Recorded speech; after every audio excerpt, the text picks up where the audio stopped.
Hello and happy Thursday. I am Matthew, and today I'm going to be reviewing a book that has been recommended a lot as a book you must read if you're going to be a writer. It is Writing Dialogue for Scripts. I got the fourth edition here by Rib Davis.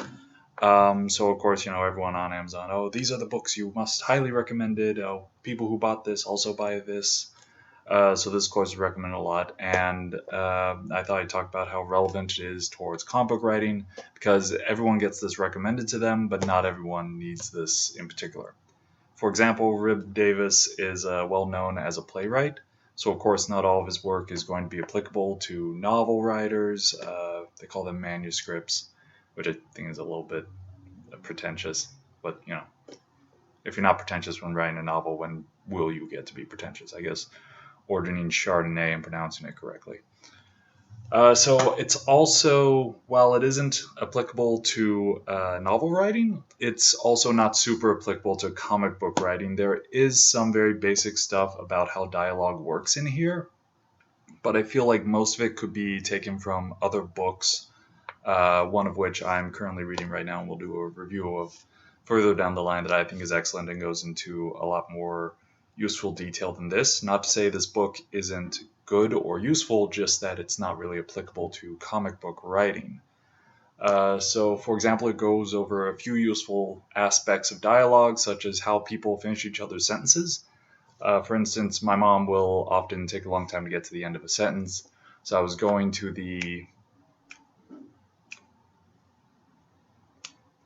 So my brother and I kind of developed this habit of trying to guess what she's about to say. So I was going to go to the store, the movies, the mall, the library. Right, it was the library, which is fine in that situation. But then when we get out of that situation, it's very annoying when we come home from winter break. Let's call it. Why not? And people will go like, "Yeah, so I was driving to the movie theater." Yes, why are you guessing? Why are you playing a game with me right now? So yeah, and then in addition to that, it also talks about conversational ping pong, which is kind of how when you say something, the next person is going to say a logical thing, and then it just kind of goes back and forth like that. And while that's how a lot of people talk to each other, it's not fantastic in a comic book or really any writing situation. In addition to that, most information in the first chapter are some people talk differently at different times. It talks about some people talking cliches. I work with one person who every time you tell a joke, he says, "I'm done with you." And then another person who every time you say something, they say literally. Like they're confirming that what you're saying is literal, even if it's not, it's just the response kind of thing. But then there's also, I don't talk like this when you got accents and stuff and how to type that out. It doesn't really get into detail on that. And if you are looking for that, especially if you have access to a Los Angeles library, they have a bunch of books on tape or sometimes books on how to write in particular dialogues. Other than that, you're probably going to have to buy them privately. It's like a whole book on how to write as an Irish person talks, even like depending on the dialect of a certain area.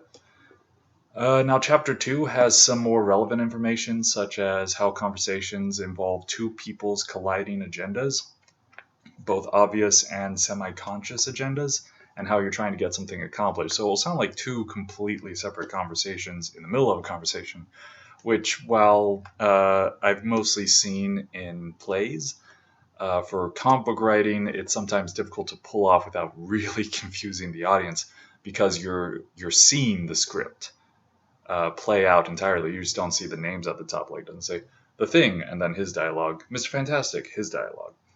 It would just be Thing says this, Mr. Fantastic says that. And when you're not hearing it, it reads a lot differently. So that's kind of the difference between writing for plays and writing for comic books because you actually see the dialogue, which is a similar thing that they have with novels. I suppose it's just the formatting that's really different, and you have some more descriptors that are really only in your script for the artist. That's kind of the benefit. You only have to be as good at writing descriptions as your artist is at figuring out what it is you're trying to say.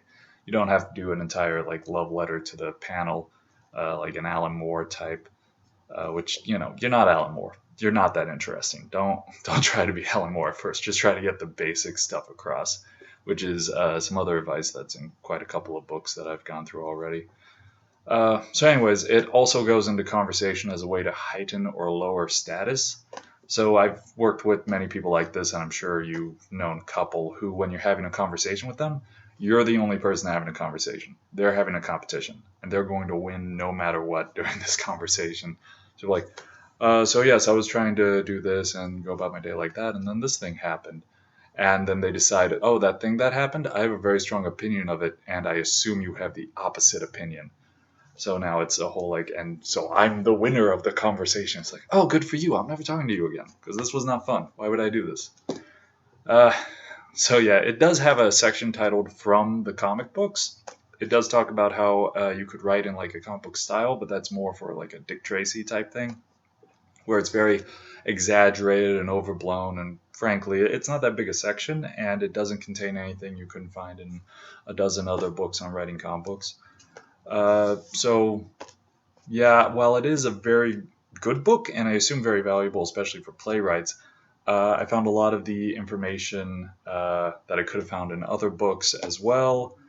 And, while it did give me a unique way to look at the way people converse, that's really like two chapters, probably two sections at most that I got that information from. And the rest of it is, well, pretty much, well, a lot of it's kind of philosophical, actually. And there are a lot of sections that have examples that are very useful, but they're very hard to take notes on because you're not going to write, Vincent, well, you can walk into a movie and the whole thing out on like a notebook. You're not going to be doing that. That seems more of a waste of time, really. So if you do have the book, you'll probably want to keep it around just for the examples. Maybe put some, I forget what they're called. They should be cascading. The label things that you stick on them, the pink and blue, they're all in different colors. So yeah, in conclusion, it's a good book. I'm sure it's fine for playwrights, maybe even novelists, but I don't think it's really necessary or useful for comic book writers. So it is highly recommended to them. So it's a good book to know to look out for to avoid if you're just looking to, write comic books. You'll notice I'm doing this every now and then. That's because the screen keeps going blank. And I like to look at myself. I'm on YouTube. I'm a narcissist. That's how it works. So yeah, that's pretty much my review of Writing Dialogue for Scripts, 4th edition by Rib Davis. Not knocking the book, but just saying it's not super relevant to comic book writing, and that's perfectly fine. It's a pretty niche hobby.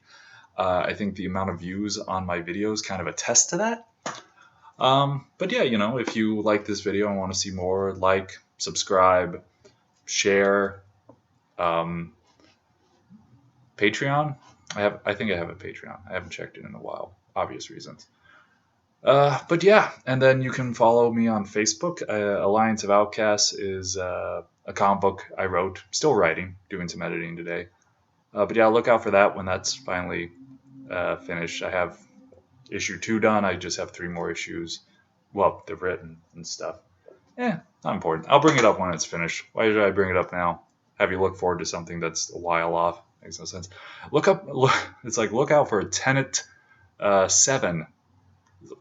Nah, I'm gonna wait till you put out a trailer for that. I haven't even seen the other 6. Who knows if we ever will. So yeah, and since I like to end this on a high note or a positive note, this time I did not do a silly thing where I change shirts each time. So we have that high note to end on. All right, happy Thursday and have a good